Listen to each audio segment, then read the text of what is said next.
Anybody who missed it tonight is the Genesee Brew House. I've been there. I can recommend it. It was a Deb recommendation a couple of years ago. It's 25 Cataract Street, hard by the waterfall and the Genesee River. It's exactly 8 minutes away, 2.0 miles. So it's very convenient. So anytime after 5, they'll be ready for us. They have a 12-seat table, but after that, they can't promise anything. So the earlier the better, they said. That's just off of St. Paul Street. Just off of St. Paul.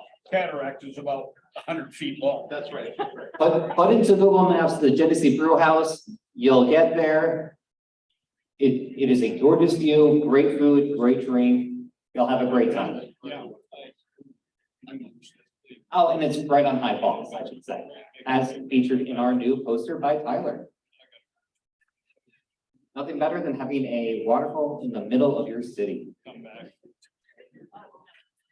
So I'd like to welcome everyone back to our last session of the weekend and introduce, I guess you'll be moderating. Okay. I'd like to introduce Tyler Nordgren.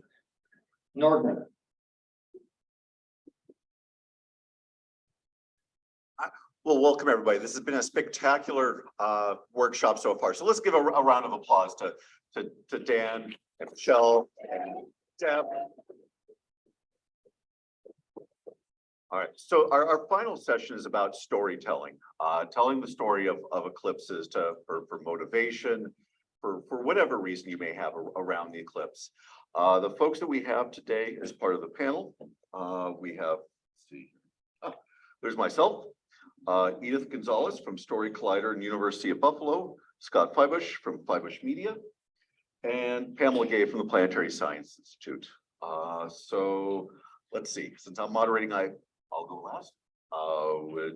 Let's have Edith first. We'll go in order on the list here. Edith is remote, I believe. I am. Hi. Just pulling you up. Thank you. Can you all hear me okay? Okay. All right. Well, I'm going to share my screen and play from the start, so you won't see me for a second. As mentioned, I'm joining you remotely. I'm sorry about that. There were some COVID related issues, so this is the safest way to go. And I am the Science Advisory Fellow for a nonprofit group called the Story Collider. And the Story Collider, at the core of their mission is that science plays a vital role in everybody's life. And so wouldn't it be great if we could really engage with the process of science or learning about science in ways that are very human and down to earth? And so the Story Collider started off doing live shows, and then from the live shows began producing podcasts. And right now they have the podcast gets about 30,000 listens every month, and it has gone international. We have shows all over the country and now branching out into other countries. But the thing about the Story Collider that's really wonderful is the people who are sharing their stories are not just scientists. Yes, there are a lot of scientists on the Story Collider talking about the process, talking about their research and how they became scientists, but there are also a lot of people who are not. And I wanted to just share this little clip of Gaster Almonte, who's one of the board members of Story Collider. He's a comedian, and on Amazon, he's got special on Amazon and #1 comedy album in iTunes. But here we go. Story Collider first reached out to me about telling a story on this show. I didn't know if it was going to be a match. Stories about science. I don't really give off lab coat energy, but they sent me some stories of other comedians that have been on the show, people that I respected, like Josh Gondelman and Joe Firestone. And I got to see firsthand that you can tell a personal story about science without having to be in the world of science. Science is everybody's. It was dope. And as I started working with them more and more, I got to meet, and hear stories and see people like Latasha Wright, like a Catherine Wu, like a Ali Matul, people that reflect the world, that some of them that look like me, and I didn't realize that there were people like that in that world. You know, it made it real to me that not only science is mine, but that people like me can be in science. And that was extra important to me because I got this kid, you know, my son is one of them. You know, I didn't do that. I'm into sports and jokes, but this kid is in his room growing fungi. I'm ordering mushroom kits on Amazon so he could grow them in his room. And this would have concerned me normally, but I hear these beautiful stories of people that fell in love with their weird, specific element of science, the way I fell weirdly in love with telling jokes and stories. That's what Story Collider did for me. It let me know that anybody could be a part of that world, including my kid. Support them. And so not only does Story Collider bring stories about science from people from all walks of life, the other thing that they do is research about how people learn and why personal narrative storytelling is a good vehicle for learning about science. Take a listen. You know that feeling when you're watching a movie and you're super invested and you're starting to slowly feel that you're sucked into the story and you can hear everything and you can feel all the feelings and you're anticipating everything, and then your mom calls you and you're totally not paying attention to her? That is narrative transportation. Narrative transportation is that feeling when the story sends you to another world and you're feeling a lot of the things that the characters might be feeling and you're very invested in it and you're not really that aware of the world around you. And that's really, really important for science communication. Why is that important? Well, in science communication, sometimes we really want to change people's beliefs or attitudes or intentions to do something or behavior. And studies show that the more people feel that they have been transported in a story, the more likely it is that they would change their intentions or beliefs based on what the story is advocating for. And this is the case for both fiction and nonfiction story. So use narrative transportation wisely. But most of all, the thing that Story Collider does is it creates communities, and it's communities of folks who are just hanging out, having a good time at a show, or, you know, you're listening in your car and feeling connected to the different kinds of science that's happening out there in the world. So if you want to learn more about Story Collider, check out the podcast. I will put the link in the chat.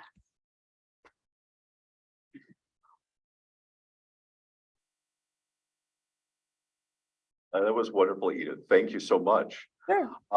Let's have our next speaker, Scott. Let you go.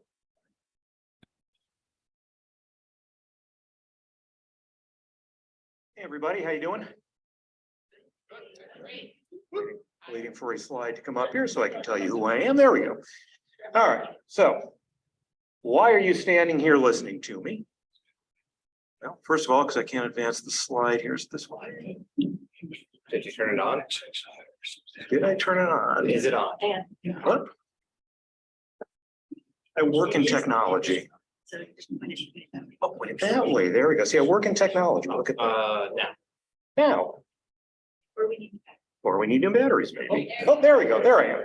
So who am I? I am not a scientist. I am not an expert at astronomy by any means. I've been a journalist since 1992. Back in the days when I had hair, I did local TV news here in town. For the last 19 years or so, I have been on public radio at WXXI, the NPR station here in Rochester, as a local program host and a reporter.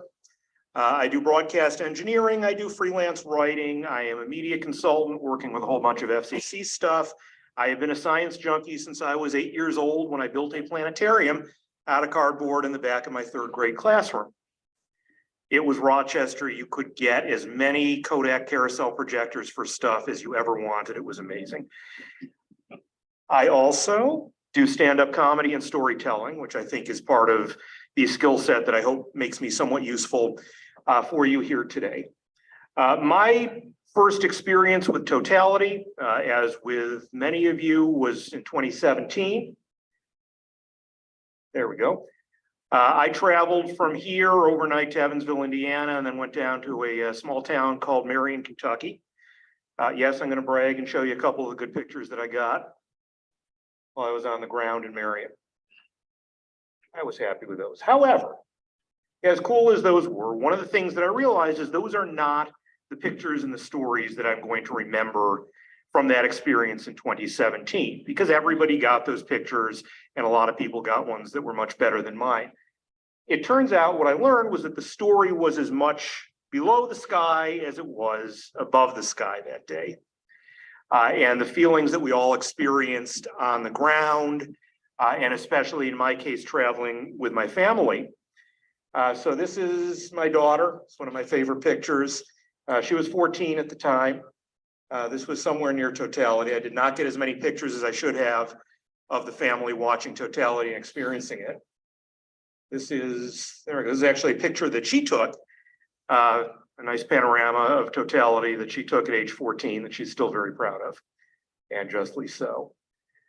That's the family sitting there watching. That's my son, who was 9 at the time and is completely hooked on this and would not miss 2024 for the world, of course. Believe it or not, a big part of our Eclipse story from 2017 in Marion, Kentucky was lunch. Why lunch? We stopped at this place called the 88 Dip. There are not a lot of options for lunch in Marion, Kentucky. We had a couple hours to go before totality, and we're sitting there eating just as partial was beginning. And we all had our glasses, and I had the welder's glass on my camera, and I was bopping in and out of that door out front and starting to get some pictures, and the locals inside were following us out and paying attention. And they know, I mean, there was a sign in there explaining what time this was all happening. So they were excited too. They had the national TV coverage on a TV. And as we're leaving to get in the car to go down to the park in Marion, Kentucky, guy comes up to us as we're getting into the car, and he says to us, "Y'all have yourselves a good eclipse." Let me tell you that when the year 2079 comes around, and I'm going to be gone by then, I'd be 107. But when my kids and their grandkids are watching the eclipse, and hopefully my kids will be in their 70s, are telling the story of their first, and hopefully not last, total eclipse, the thing that they are going to remember, yeah, it'll be the sky, yeah, it'll be things getting dark. I guarantee you they are going to tell the story of the guy in Marion, Kentucky, telling them, "Y'all have yourselves a good eclipse." And if you don't believe me that I am telling the truth, this is an actual text exchange with my daughter on the way over here today. I promise you I am completely truthful about this. So, what are some of the things that I can bring to you as a media person that you probably want to know? So we haven't had a lot of media people up here yet. I think I'm one of maybe 2 of us. Hey, Rebecca. So for your local media, for the most part, one of the things to realize is that this is all going to be brand new to them. The likelihood that there is anybody else in media in Rochester who has experienced totality before, I'm guessing is slim to none.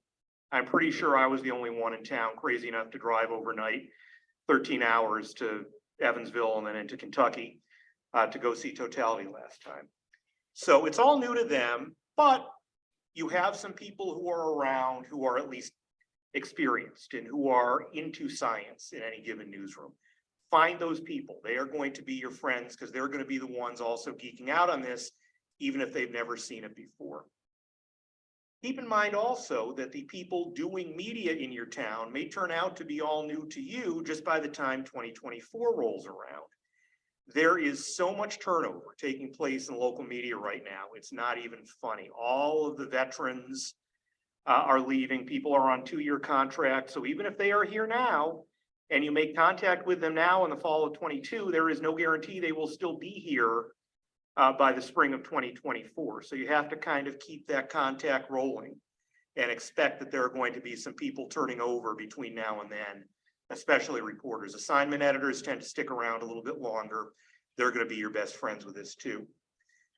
Help guide them to interesting stories beyond the obvious one. Everybody's going to want to talk about traffic. Everybody's going to want to talk about crowds. Everybody will do the story on eye safety and all of that. Find some other interesting stories that you can help guide them to. At lunch yesterday, I learned that there was totality across New York State in 1925. I didn't know that. I wish I had known that when my grandparents were still alive, because I would have asked them about it, because I'm pretty sure they would have experienced it. I would love as a reporter to go back and do a story with archival newspapers and stuff, showing what totality was like in 1925. I see Dan smiling. I have articles for you. Okay, good. We'll do it. All right, we'll do it. Awesome. So guide them to those interesting stories. Find the pieces that they don't know. I think, who was it from Adler who mentioned yesterday, setting up that visual background. Yep. That is such a good point.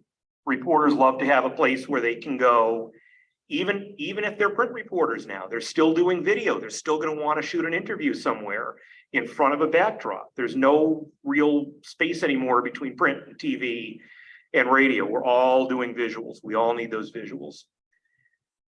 Use those experts that you have, whether you have people who were at the Eclipse in 2017 who can talk about it, who have experienced eclipses before. The more you can bring those voices to the media, the more helpful it will be on both sides. You need that going back and forth. Self-serving here, but trust public media in all of this. Public media, I'm biased. I'm open to my bias here, but we have the time to tell these stories in more detail. We have local talk shows in a lot of these markets where the Eclipse is going to be hitting that are going to be looking for people to come on and talk for an hour about this and then come back and talk about it again. Make those relationships now, get working with them. Most public stations have a lot of community outreach. We have a whole education department at WXXI that knows all the people at the schools and can be helping to provide educational resources to them. That infrastructure is there. We want it to be used as much as you want to use it. So really use public media. It's there in a way that unfortunately commercial media these days is not so much and should be. I wish it were. So if you are lucky enough, as we are here in Rochester, to literally have this thing shadowing your backyard, I've been thinking about this a lot because this hopefully will not be the last totality I get to see, but I guarantee you it will be the only totality I get to see without leaving my house ever. Again, I'm not going to be here in 2079. So you've got what, 200 seconds maybe to really make the most of it. And this is one of the things I've really been thinking about processing my experience still from Kentucky in 2017. Was I so focused on getting the pictures through my camera that everybody else was getting? How much of the other experience was I missing out on? So I'm thinking a lot about where do I want to be? Do I want to be with big crowds here in Rochester at an event? Do I want to take advantage of having the keys to the tallest building in town over there and go up on the roof? I've thought about it. I think I'm going to stay home. I think I want to be with the people I want to be with. And I really want to figure out how best to process that event and leading up to it, how best to tell other people based on my experience, what they can expect and how to think about processing it for themselves. Also, I will shamelessly admit that I am extremely curious to see how my dog reacts. It'll be the only Eclipse she ever sees. Do not put Eclipse glasses on your dog, they won't stay. New product line for you guys over there though, Eclipse goggles. So I want to see her reaction. I figure that's going to be interesting. She may not care, I don't know, we'll find out. So how do you go beyond this traditional media? Because this is something important also. You talked yesterday about getting those impressions in Chicago, and nobody here in Rochester is going to get 1.5 billion impressions from anything, certainly. But we're not going to get anywhere close to that in any of our markets these days, just going after traditional media, just going after the newspapers, the radio stations, the TV stations. So I've been thinking about this a lot too, about how else to get that word out there. Finding the local connectors and the storytellers. I've gotten very involved in the last few years. I am ridiculously active on Twitter lately. There is a wonderful community in town of visual storytellers. We have a wonderful street art program. There are murals all over. If you drive around, you'll see some wonderful murals here in town that I encourage you to check out. We have phenomenal visual artists here. I want to get all of them involved. And I want to get all of them doing stuff and participating and figuring out how they're going to process this. Everybody is going to be on Instagram, is going to be on TikTok. We've got to be out there too. Think beyond just the visual. Obviously, there are going to be great pictures, but all the feelings, all of the sensations. I'm feeling the hair stand up on my arms again, just thinking about the darkness falling, dropping 15 degrees and things getting quiet. How are you going to convey that? And so think beyond just the day of and the day after too, because my experience is that I haven't wanted to stop talking about this for 5 years since I experienced it the first time. And I could go on for another hour here if you let me, and I don't have time. But think about some of the ways to give people a chance to process this, whether it's some kind of open mic storytelling event, whether it's collecting stories. We've got the program through public radio called StoryCorps. I'm hoping maybe they get involved in collecting some of these stories. Think about permanent storytelling. This is something, because we've got Generation Eclipse coming up. You know, my kids are going to be much luckier than I was at having a chance to see a whole bunch of these in their lifetime. What kind of memorials can we leave that's going to help them remember, wow, this is where I was in 2024 when it happened in my hometown? Could there be murals? Could there be plaques? What kind of memorials can we do that are going to last beyond the day? And oh yeah, also if some of this keeps people in town beyond an hour, all the better. Great. Again, use your Eclipse veterans. I will talk about this till the cows come home or until they run away because it got dark outside suddenly. I don't know how they're going to react. I will come to places. I will talk. I love doing this. And there are people like me out there in the astronomy community. We'll all do this. Use them. Let's find all the places that we can get those people out there and make use of them. I am thrilled to have the chance to be incessant and annoying about this for another, what are we, 563? 34. 534. It's coming up on us. So please talk to me. I want to talk to you. Where's this? Come on, there it is. Contact information is there. I got cards. Come find me after. I'd love to get involved in other communities too, helping you guys figure out how to talk to media, who to reach out to. I would be absolutely thrilled to continue to be involved in this. And if we have time and questions, ask me how I decided to go to Marion, Kentucky, because there's a fun story there too. Y'all have yourselves a good eclipse.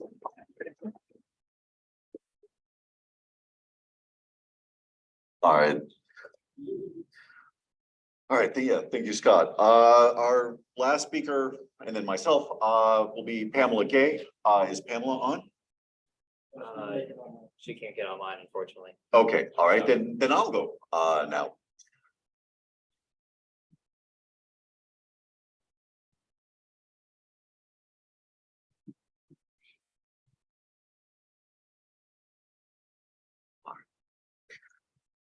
So starting with the 2017 eclipse, I've worked with about 30 different communities all across the path of totality.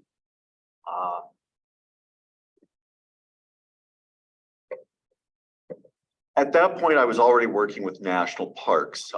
Starting in 2007, I did a sabbatical to National Park Service where I spent 14 months traveling through 14 different national parks, working on all the ways that people could experience astronomy out in America's national parks, out in a natural landscape. There's a book that came out of that, Stars Above, Earth Below, A Guide to Astronomy in America's National Parks.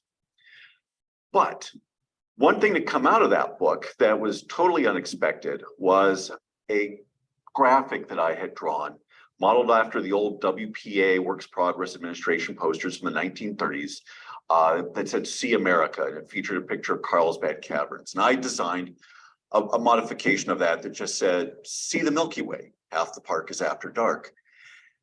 And it wound up being the most popular thing in that book. And park rangers all across the country asked me if they could use it, if I could design one for their park, and if the bookstores could sell it. And pretty soon I was a professional artist, even though my background is as a professional astronomer. So when the 2017 eclipse started to come around, and you began to see articles like this about the 10 best places to see the summer solar eclipse, and they were national parks, it occurred to me, well, of course, this is where people are going to want to come in order to see natural beauty. And that's when I began to think about, what is the story that we want to tell about this eclipse? What is going to make somebody choose to go to a national park versus a state park versus their local town square versus someplace off the interstate? Where would you like people to go? Where would people themselves like to go? And when you think about a national park, these Works Progress Administration posters, they are in visitor center gift shops all over the country. As I was traveling through the parks, I saw them everywhere. And it's one of the reasons why it made me decide, ooh, this is something I should modify for an astronomical reason and put in my book. That Works Progress Administration, it was a government program to hire artists to go out and sell the public on the beauty of America's national parks, to get people to go out, and especially in the depths of the Depression, take what little money you had and go and spend it and help bring us all out of the Depression. So these were a way of educating, informing, and driving people to do something. There were a lot of posters that were about national parks. There were also a lot about recycling, gardening, brushing your teeth, looking out for syphilis. It was a common thing. If you could educate the people about it, you could do it through art. And so it was a natural medium to go and educate people and drive people, go out and see the beauty of America's national parks and this other natural beauty, which in a very real sense is an unnatural beauty, which is that total solar eclipse. So I worked with about half a dozen or more different national parks and state parks all along the path of totality. So for this upcoming eclipse, I'm again still working with national parks for the annular eclipse. The total eclipse isn't going over that many national parks, with the exception of Cuyahoga and Hot Springs down in Arkansas and a few others, but state parks, many state parks all along the path of totality. And with the folks at Niagara Falls, a New York State Park, Niagara Falls is all about the history of this wonderful travel history going back to the 1930s and the 1950s, people jetting their way out there in the mid-century modern era and having your honeymoon out there on the cliff face looking out over the beautiful falls. And so the Rangers were very adamant that this was the type of nostalgia they wanted to draw people to come to Niagara Falls and relive those glory days of what it was like to be there.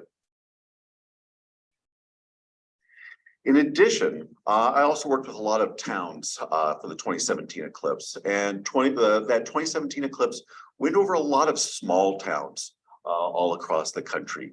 Carbondale in Illinois, being at the crossroads, was a classic example of that. And so in working with those folks, again, it was, what is the story you want to tell about your place, your event, your town? And for so many of those communities, it was that small town America feel. Come and see this wonderful beauty in the wonderful setting of our downtown main square.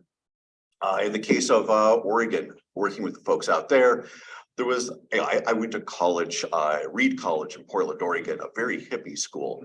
And so back in my college days, it was all about following the dead and seeing various concerts. You couldn't go anywhere in Portland, Oregon without seeing the wonderful concert posters from out of the 60s and the 70s. And so in marketing the eclipse, telling the story of the eclipse in Oregon, this was a natural look to have, and it really struck a chord with so many communities out there.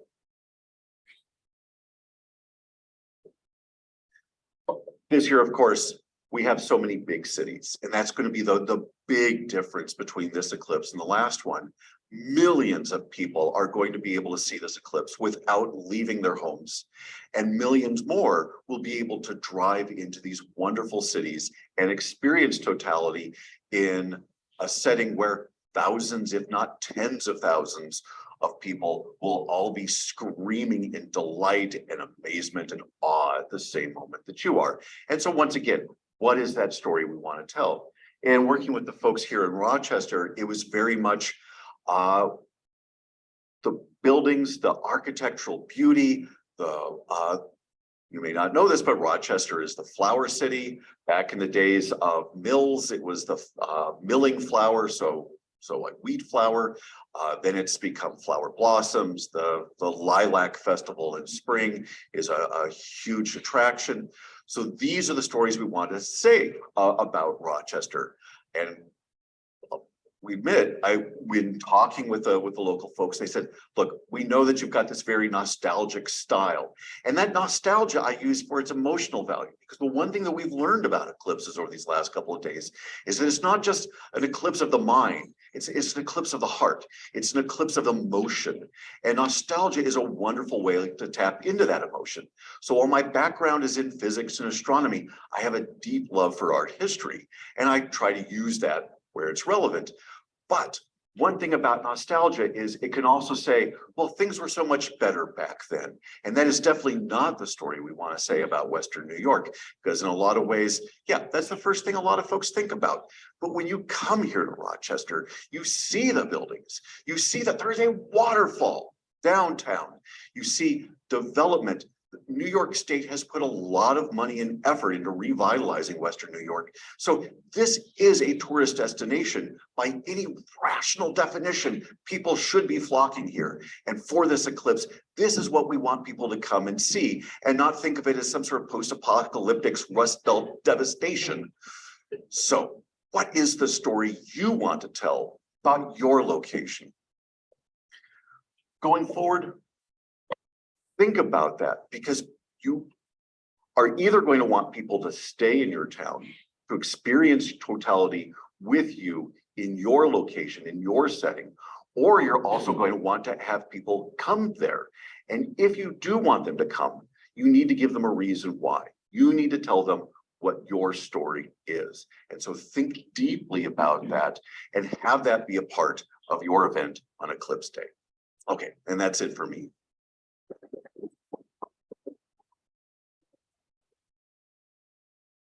We know if Pamela's been able to log in yet. All right, let's take a moment for question and answers with Edith, Scott, and myself. If Pamela should come on, just reach out, let me know, and we'll stop the question and answers, and we'll go right to Pamela. Okay. All right. Let's. Do we have questions online? We have one online. Okay. Scott, how did you decide to go to Marion, Kentucky? I'm so glad somebody is. What a great question.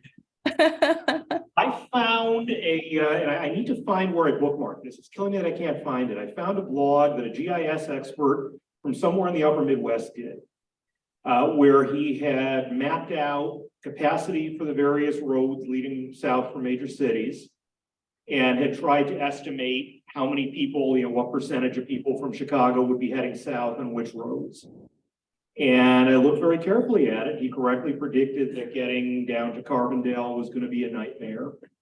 He predicted that going into central Kentucky down through Bowling Green, that 65 corridor there was going to be a mess. And there was a hole in Western Kentucky.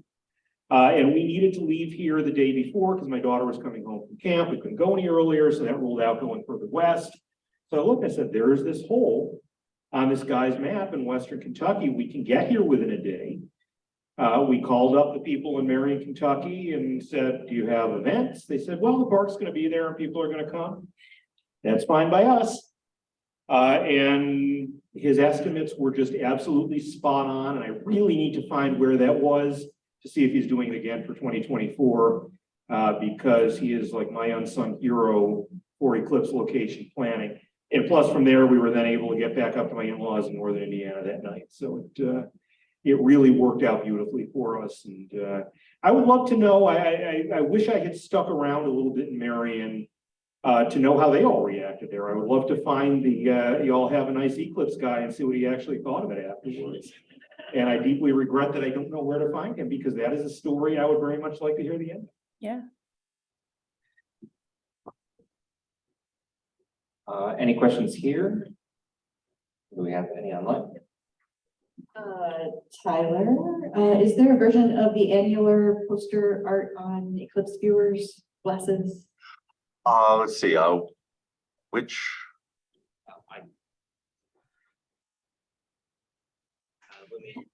Okay. Well, actually, I think I can answer a couple things.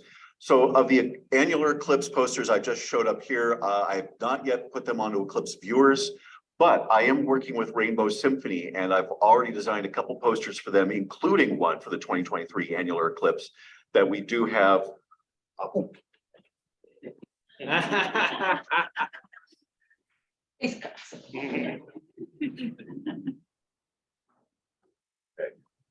So let's see. So we've got this one that shows the annular eclipse.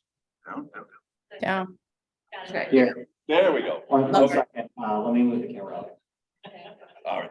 So we've got this one with a set of custom Eclipse glasses that go along with them. And so we've done that for Rainbow Symphony. And eventually I'll have the rest of the ones that I've designed as well. But this is all we've been able to do so far. Other questions? 1 second, I'm gonna actually, here, try that again so that people can see it. There we go. Nope. Nice. That's better.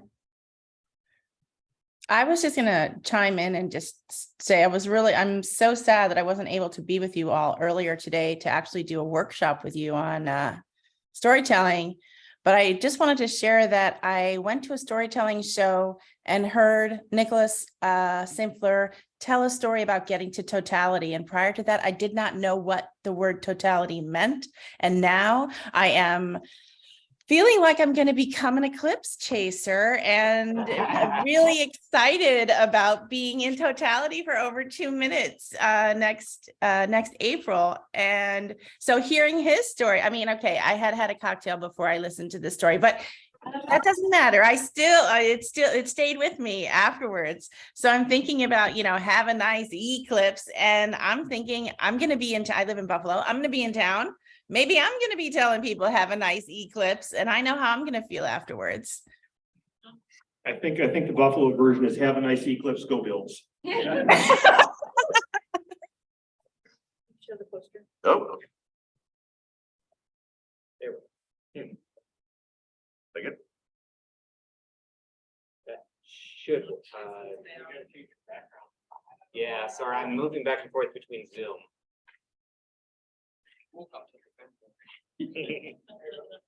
Bring it down a little and then you'll be out of a lot more. There you go. There you go. There we go. Okay.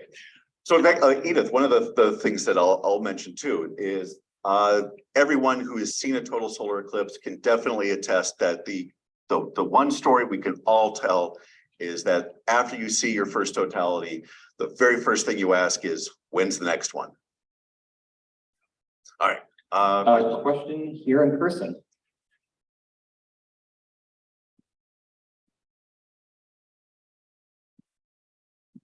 Do you have plans to make any wine labels being chilled in Finger Lakes?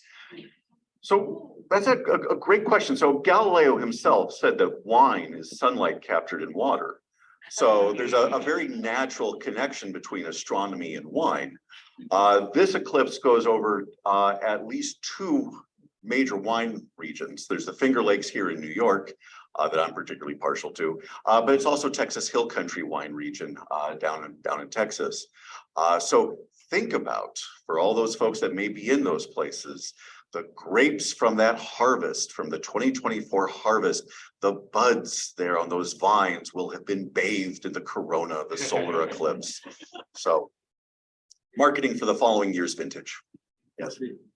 I was talking to Glenn, I may have told you, talking to Glenn Schneider a while ago about his view of the monochromatic effect a rainbow will take on just prior to C2 and just after C3, because of the chromosphere is the only visible light at that point. Can you possibly create a monochromatic rainbow over the Niagara Falls poster? I suppose I could, but okay, we should talk about that. Other questions? Other questions online, in person? Pamela. Here, got a comment. Some folks are asking where to get Tyler's posters. So just to let folks know, here available on his website. So tylernordgren.com. Look for the posters there. And in case anyone was concerned, no folding tables were damaged in the making of the promotion for the bills and the Eclipse. So, in case you were concerned. And I think that's it for now. So any more questions from folks online? Or in person? Actually, kind of quick poll for anyone here in person. Who here has told their eclipse story at an event, either a storytelling event, at a TED Talk, admittedly at an event like this? I just want to see a handful of them here. And I'm kind of curious, what were your experiences like when you told the story? What was the audience reaction? Did they come up afterwards? Did they get your reaction?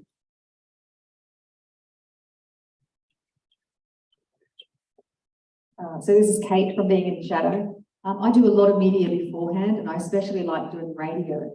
And I get inundated with emails after the eclipse from people to say, you know, if I didn't hear you on the radio, if I didn't hear the personal story, I wouldn't have gone into the path of totality. I get inundated with so many messages like that. So never underestimate the power of sharing your personal story and conveying that passion and emotion, because that's the thing that connects people to the eclipse. One of the things that we're hoping to work on with RMSC is to put together a Story Collider show. And right now that's still in the early stages, but I'm trying to convince the Story Collider that we should have Eclipse themed show in every city across totality. But you know, I'm just one person and I'm just the advisor, but you know, we'll see if I can make that happen. I want in on that. Well, thank you. This is Marcel from the University of Colorado Boulder. I just had a question about specifically when working with targeted communities or groups. In terms of telling stories, has anyone actually followed up with people from these communities and kind of like document the stories afterwards and use that as also kind of like a promotion? Run across the other side. Oh. Sorry, I can come to you. Hello, Kate from Being in the Shadow again. Yes, I do that. So I actually capture people's stories. I'm a clinical psychologist by profession. I am an academic that I specialize in phenomenological research, which explores people's lived experience of something. So I started capturing stories of the eclipse from 2011. I've written 3 books about it. And before every eclipse, I try and be on the ground interviewing people about what they think they're going to experience. And then I capture their stories afterwards. And that's the topic of my 3rd book. It captures that transformation there. But I also interview people after each eclipse as much as I can. And initially I would have done it all on audio recording, but really the power is in the videos. And so more and more I'm doing videos. So I'm trying to capture short stories. So I really focus on asking one question rather than getting people to tell their whole story, because the gem of it all is, you know, what surprised you about the eclipse? And then they talk about that very specifically.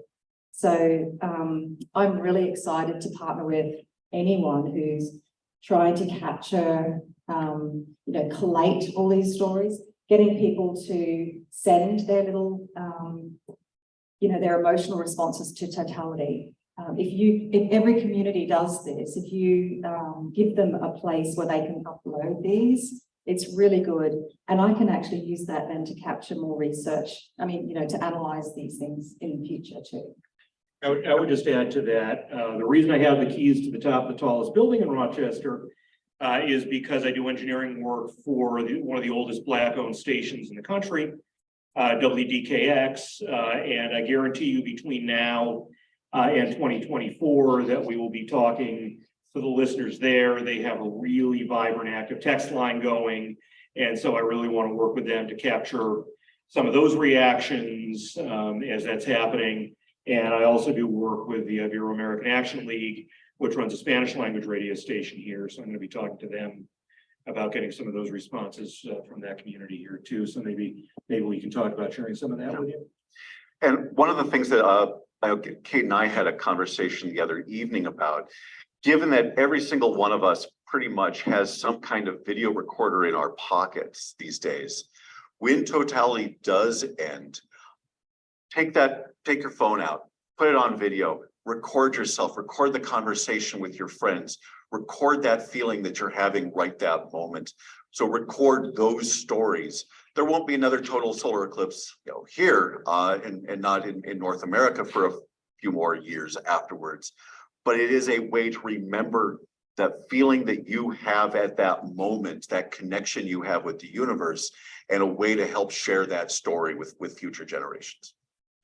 On that note, one thing that our planetarium director, Steve Fentress, did was he actually set up a camera, in the early stages, but he did not aim the camera upwards. He aimed it at the crowd. And if you go on YouTube, you'll find a lot of similar videos out there of people setting up that camera at the crowd or even at themselves before totality and just let it run so that you don't have to think about reaching for your camera. Cameras have your phone has a lot of storage these days. Don't worry about it. So it's better to just kind of set that up and, live in that moment or capture that moment, but, capture it while not having to think about it. And this goes back to an earlier comment I made earlier. Please document your events. If you're running a big event, hire a photographer, hire someone to do your social media, bring out your marketing people, just have people set aside. And yet again, make sure that they get to enjoy the moment too, because we all want to enjoy the moment of totality from every marketing person to everyone running the event. Just give them that opportunity as well. Yeah, that's another thing I was going to mention also, is that in addition to working with assignment editors, work with photojournalists. A lot of times they're also the most established people at TV stations in town, but most of them probably have no experience actually having shot totality. I'm a rank amateur. I'm amazed my pictures turned out as well as they did, but I'm certainly going to be trying to sit down with all the TV stations and the newspapers here and sharing what little bit I learned so that they're not scrambling in the moment to figure out how do I best document this and they can get the best images that they can, which obviously is what we're all out to make sure they get. That actually reminds me, for anyone organizing any type of viewing event, the one thing we did here last year for the June partial eclipse was we made sure to have several filters that went over news crew cameras because they probably don't have them. So if you run an event, please add that to your to-do list. We got thanked by a number of people here at the museum at our multiple events. So just something yet again to put in the back pocket. Other questions, either virtually or in person?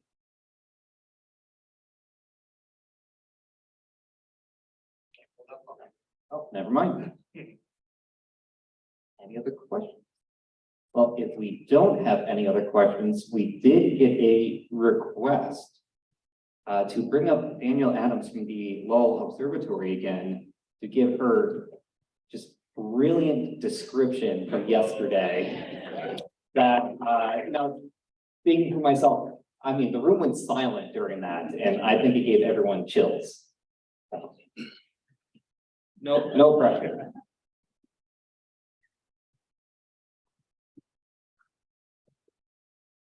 Okay, so I guess before I do this again, I just want to say this comes out of my experience, and this is not something that I memorized to recite. So it also may be a little bit different from last time, but it comes out of the experience that I remember. As I'm saying this, I'm recalling that direct experience. So it's really important to, but sure, use this as a model, but if you have a past experience of totality, draw from that, from within you. It makes it very genuine and authentic. And also you can see before this gets recorded and or preserved for posterity, I don't know how long that takes.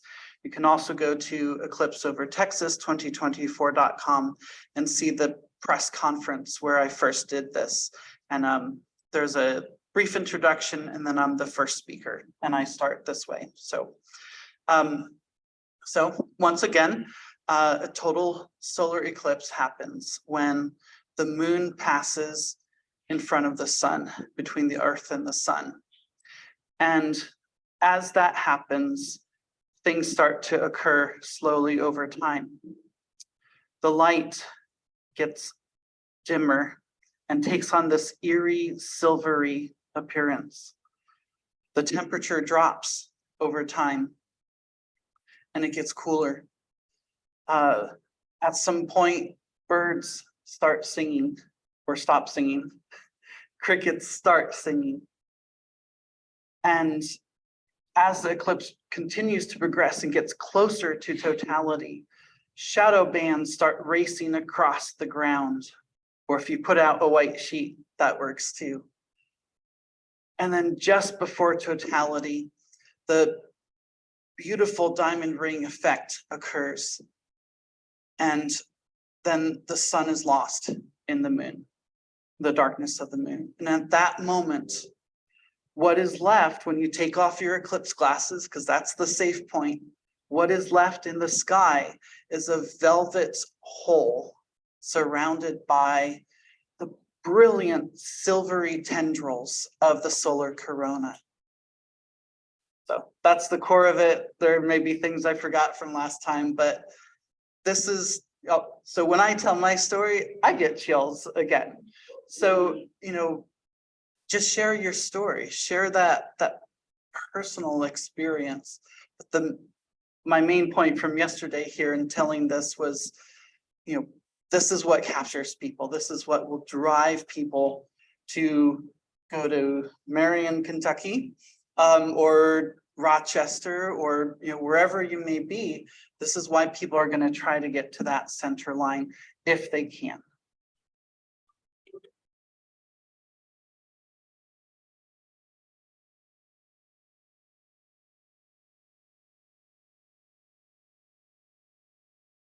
And with that, I think I'd like to thank our panelists once again. I now like to invite up, I believe, Deb's coming up first. I might have mixed up who's coming up when. Deb Ross from the Rochester Eclipse Task Force.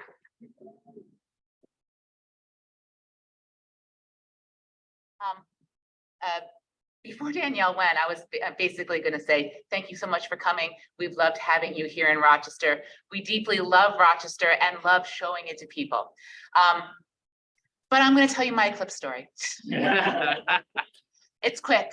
It's quick.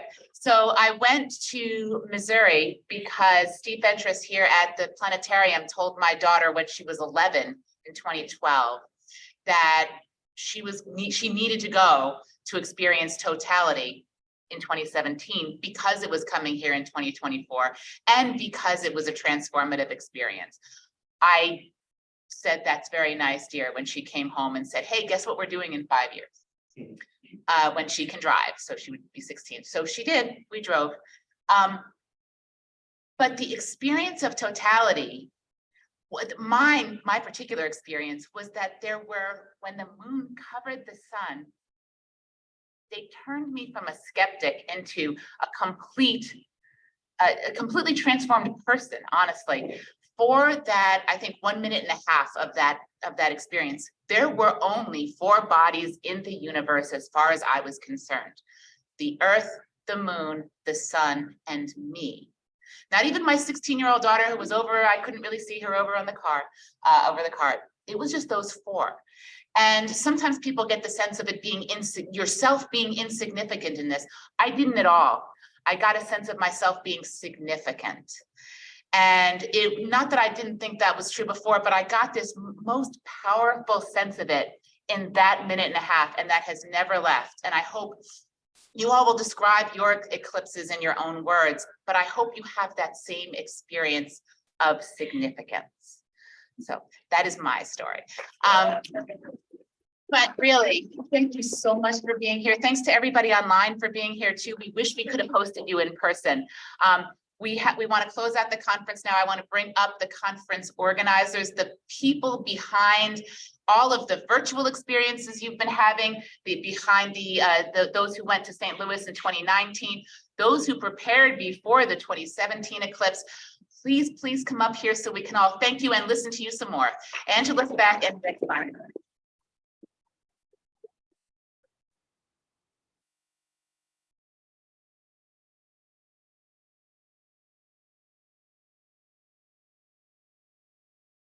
Thank you, Deb. First of all, this would not have been as successful, and it has been amazingly successful. I think we've all had a fantastic time and we've really achieved a lot. but it would not have been anywhere near this successful without Dan and Deb and the hard work they put in. And they put in a lot of hard work in the run-up to this, not just during the meeting, in order to make it happen. So I think we should thank Deb and Dan.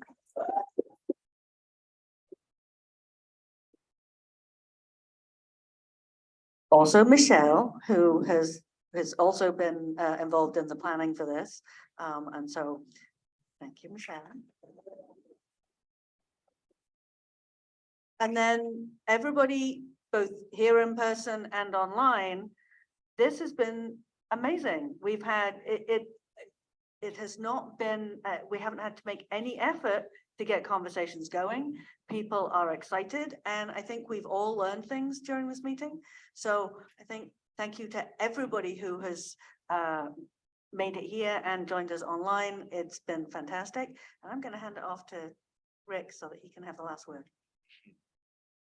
Thank you, Andrea.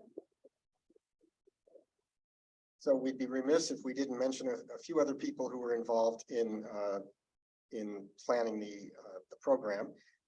Kate Russo is among those. Michelle was involved as well. You've already applauded her, but you can do it again. And then Lori Radow, who's a member of our task force, she had her career was in transportation, and she helped us plan a lot of the transportation and logistics related parts of the program. She couldn't be here because she was having a surgery this week. So not life-threatening type of thing. I think she was getting her hip redone or her knee redone or something. Anyway, she's really sorry not to be able to be here, but her effect was quite visible in the program. So I want to make sure that they're all acknowledged. And, you know, this is the first time we've been able to gather in person since 2019 in St. Louis. And one of the reasons we liked to schedule these workshops in cities along the path of totality is because it gives us a chance to meet and interact with and hear from people in those cities about what they're doing to prepare for this incredible event that they're going to experience. And we saw that here too. We had so many people from Rochester and surrounding parts of New York, which, you know, if we had done a fully virtual workshop, we might never have even thought to, you know, to reach out to these folks. So it's really great. It expands our community. We'll probably want some of these folks to come speak at the next workshop because they did such a great job here. So that shows the advantage of being able to hold these in different places in the country and not be stuck behind our computers. Although it was fabulous to be able to have another 150 or so people attending with us because we were able to do the hybrid. So I want to thank everybody for their patience. We really didn't have very many technical issues aside from failing to record the first session. You know, we got all the other sessions recorded. And we discovered that this platform we're using enabled us to record all of the breakouts and to make them all to be attended live virtually too. So we had a lot of participation from a very large audience, which is great. So I just want to mention that that our plan is to post the videos, or at least links to the videos, on the workshop page on the eclipse.aas.org website. So you go to the website, you go to workshops and look for the Rochester link. And we plan to put the presentation slides where possible.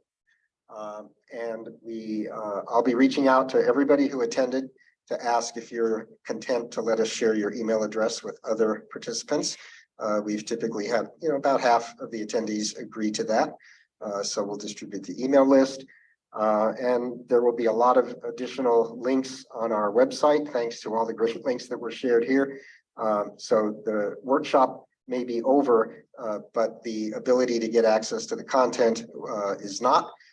And you'll have a lot of additional resources listed because you weren't, you know, here in the room, you weren't really paying attention to the chat, but there were tons of links added to the chat by participants. So again, thank you all. It's been a pleasure to have you here. Thanks again to our local hosts. This has been a phenomenal workshop, not just because of the technology and everything else, but because of the great list of speakers and the great facilities that we've had and the wonderful catering, and bottomless coffee and water and everything. So it's been really great. And I hope that you'll enjoy the rest of your stay in Rochester. Thank you very much.